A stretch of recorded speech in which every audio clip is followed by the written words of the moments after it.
रात के करीब 11 बजे थे। छोटे से रेलवे स्टेशन पर लगभग कोई नहीं था। प्लेटफॉर्म नंबर 3 पर सिर्फ एक बूढ़ा आदमी बैठा था। उसके हाथ में एक पुराना बैग था और सामने एक छोटी सी चाय की दुकान बंद होने वाली थी।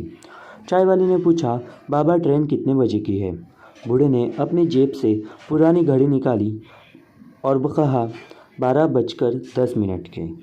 चाय वाले ने कहा, इतनी रात में कहाँ जाना है? बूढ़ा कुछ सेकंड चुप रहा, फिर बोला, अपने बेटे से मिलने। चाय वाला ने मुस्कुरा कर कहा, बहुत दिनों बाद आ रहा होगा फिर वो। बूढ़े ने सिर हिलाया, नहीं, मैं जा रहा हूँ। चाय वाला कुछ समझ नहीं पाया। बूढ़े ने बैग खोला।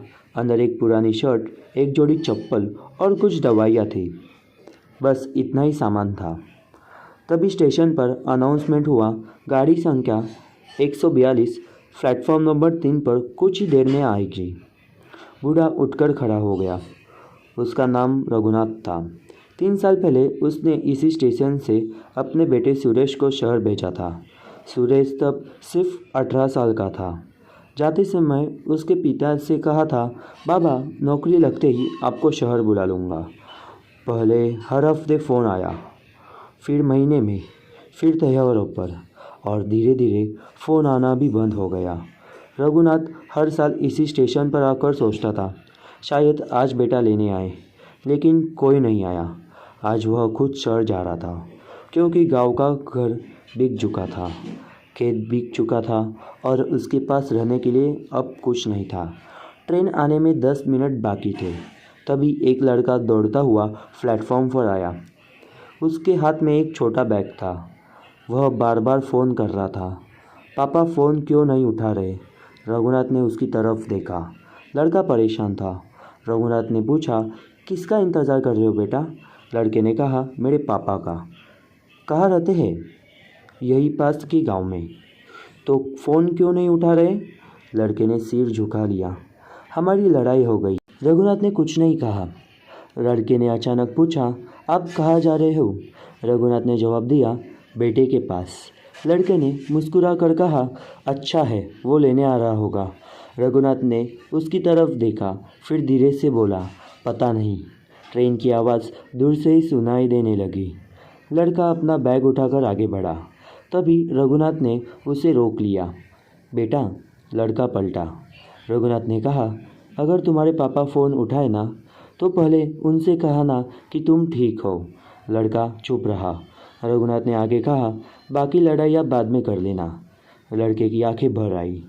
उसने तुरंत फ़ोन मिलाया। इस बार फ़ोन उठ गया। हेलो पापा। बस इतना कहते ही उसकी आवाज़ टूट गई। रघुनाथ ने चुपचाप खड़ा रहा। ट्रेन प्लेटफॉर्म पर आ गई। रघुनाथ अपनी सीट पर बैठ गया। ट्रेन चलने लगी। कुछ देर बाद उसकी जेब में रखा फ़ोन बजा। स्क्रीन पर नाम था सुरेश। रघुनाथ ने कांपते हाथों से फ़ोन उठाया। दूसरी तरफ कुछ सेकंड तक खामोशी रही। फिर आवाज़ आई, बाबा। रघुनाथ की आंखें में आंसू आ गया। हाँ बेटा।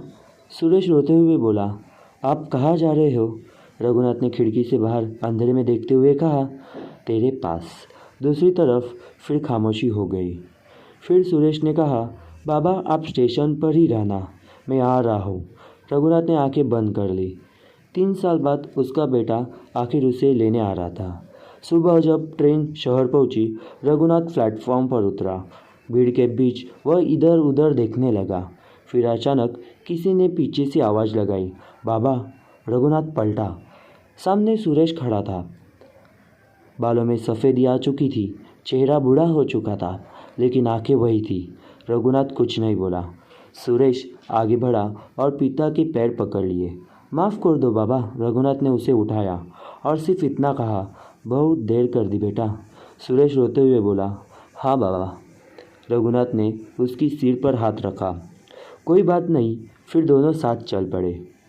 पीछे प्लेटफॉर्म पर ट्रेन धीरे धीरे आगे बढ़ गई और रघुनाथ के हाथ में जब वह पुराना बैग नहीं था, क्योंकि उतने सालों में पहली बार उसे कहीं जाने की ज़रूरत नहीं थी।